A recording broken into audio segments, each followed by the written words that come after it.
Well, hello everyone. And on this week's show, we're being invaded by a Lynx Point Siamese. Say hi to Kyla Cat. She's decided that seeing as it's cold outside, she needs me to warm her, even though it is plenty warm here in my bedroom. But welcome to this week's show. This is High Strangeness in the Liminal Abyss, and I am your show host, SHETAN Noir, and this is my co-host, Kyla Cat. This week's show, I am going to talk about how people are referred to in the field of the paranormal and cryptozoology. Because while there are really no recognized experts, Kyla, okay, you gotta move. There are certainly people who have a lot of experiences, a lot of knowledge, and have done a lot of research on many of the different topics that involve the paranormal and cryptozoology. So, how do we pick and choose who we think is the most knowledgeable about these different subjects? And that can be individual cryptid creatures, that can be individual haunted locations. So, how do we determine who is the quote unquote expert of that cryptid or that location, or the most knowledgeable person about that location? So, for paranormal locations, haunted locations, to me, the people who either own the property or are the curators of the property are probably your best sources of information. They own it, so chances are they have a lot more 24/7 experience with the location of what actually happens there, what the true history of the location is, what popular misconceptions or legends of the locations are. And if they don't have the information, then it's generally okay to turn to like a historical society and find out, did anybody die in this location or close to this property? Why is there haunted activity here? Now, I've watched the same shows that many of you do, and I don't quite buy these TV shows that their only conclusion for a haunting at that location was somebody died a mile away from there and is choosing to haunt this home in this neighborhood. I just don't buy that because that's a very large area for a spirit who is connected to a location to have to travel to haunt a location that's a mile away, even a half mile away or a quarter mile away. That's that's too big of a distance for a spirit to want to travel to that location, even if the people are doing activities with a Ouija board or trying to draw spirits to them. Chances are they're going to draw something a lot closer or something that's going to come through a portal that they open instead of a spirit that supposedly died a mile or a half mile away, um, due to tragic circumstances. So I kind of have to throw up a big question mark when I see these other paranormal researchers on these TV shows saying that, oh, our findings are that the reason your home is haunted is because, according to our research, somebody died a half mile away, and that's who we believe is haunting your home.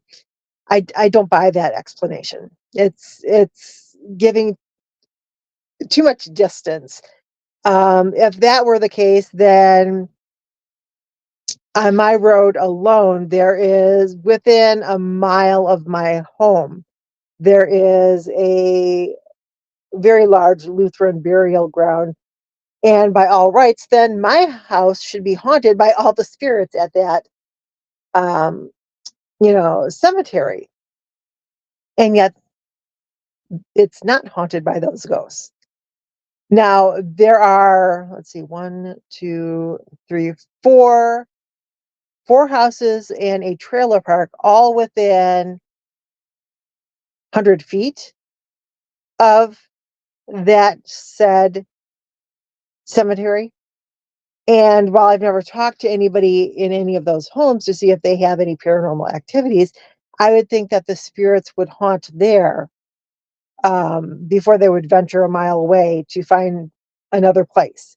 So definitely, when you're going for a haunted location, listen to what the owners have to say. And this is where you get to play detective and see if it makes sense. What they're telling you of who's haunting the location and why they're haunting it actually coincides with the hauntings that are being attributed to the home and the actual way that the person died. Were they murdered on the property or in the home? Did they die either through natural causes or unnatural causes near the home or in the home? Is this home the original house, or was it rebuilt or remodeled or had an addition put onto it? Was there a homestead burial on the property? These are all things that could possibly lead to a haunted property.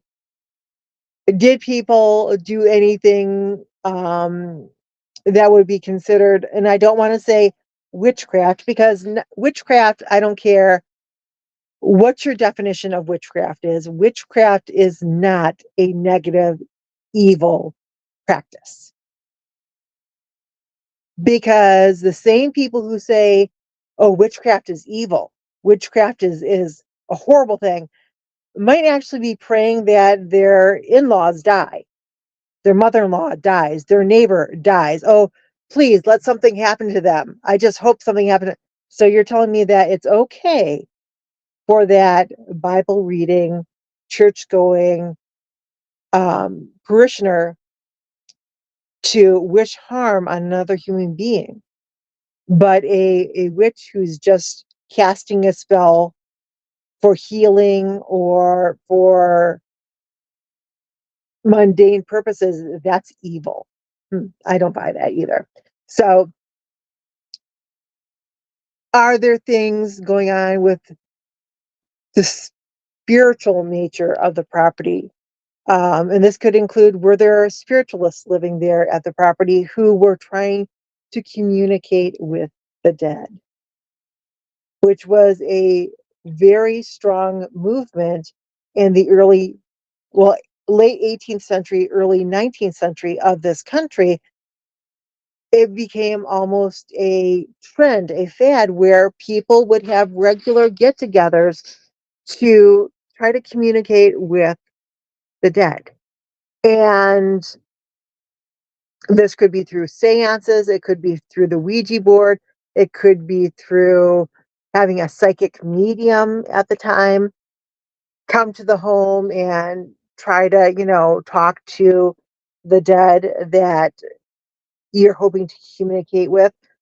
That can open up a portal. So naturally, that would make the location haunted. But in cryptozoology, who are the experts? Is it somebody who's appeared on TV multiple times, but might only actually field research one or two cryptids, but because they are a broad term labeled a cryptozoologist, they get asked on TV about multiple different cryptids, from lake monsters to flying uh, cryptids to Bigfoot, Dogman, Mothman, and everything in between? Or is it somebody who's written a lot of books and articles about cryptid creatures and maybe specializes in one or two? Is it somebody who just goes out and every weekend they're looking for Bigfoot, or they're looking for Dogman, or they're looking for evidence? Or is it a variation and a combination of all three of those? being on TV or in documentaries, writing books, articles, being at Paracons, doing library presentations, talking to people about their knowledge and research into these creatures. Where do we classify people as experts of either one of these fields when nobody's ever caught a ghost and been able to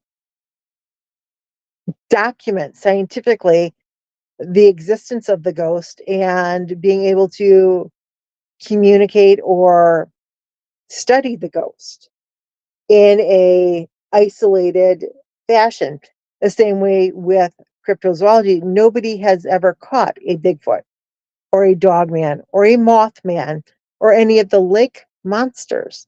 Certainly we have animals that, if you really want to zoologically and scientifically, biology wise, say, well, that's a cryptid creature, things like the coelacanth, the ancient fish that everybody keeps saying, oh, it's extinct. And then every once in a while, one will pop up in a fish market.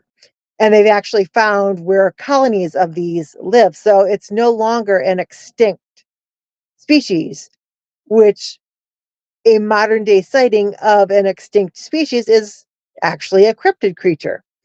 Well, we now know that the coelacanth is actually an extinct creature, not an extinct creature. A instead of I.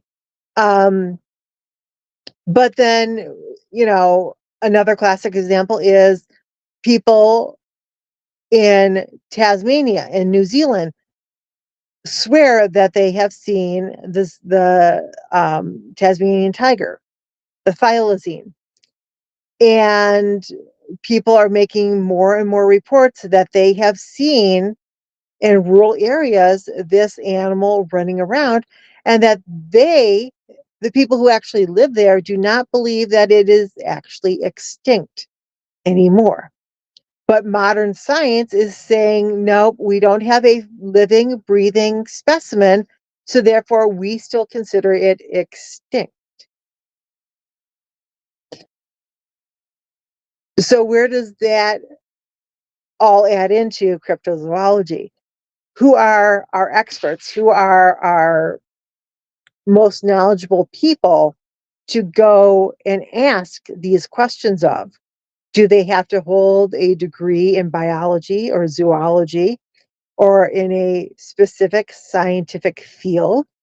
In that case, I would think that you'd have to have a degree in zoology, biology, forensic science, um, and be able to apply all of those different aspects in your field research and trying to determine whether somebody is an expert or not.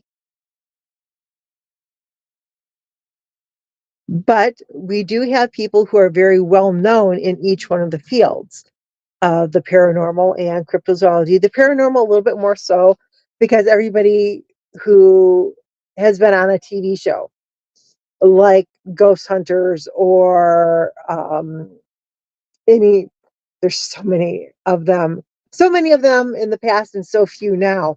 Um, who are we considering to be the experts? Because if there are no experts in the field, then that means that somebody who is just starting out as a paranormal researcher can be considered in their group of friends, family, community to be just as knowledgeable and expert as somebody who's been on TV hundreds of times and is doing all the big paranormal conventions. So where do we put the classification? Is it somebody that is well known and recognized, is our, who we think is the most knowledgeable and are the experts, or is it just open to anybody? So it's an interesting question to ask of both communities, is what do we consider our most knowledgeable researchers in the fields. If we don't call them experts, then what should we label them as, and what should we call them? Just some food for thought. But we're almost out of time for this week's show. So go out there, explore this world, and stay curious out there. And until next week,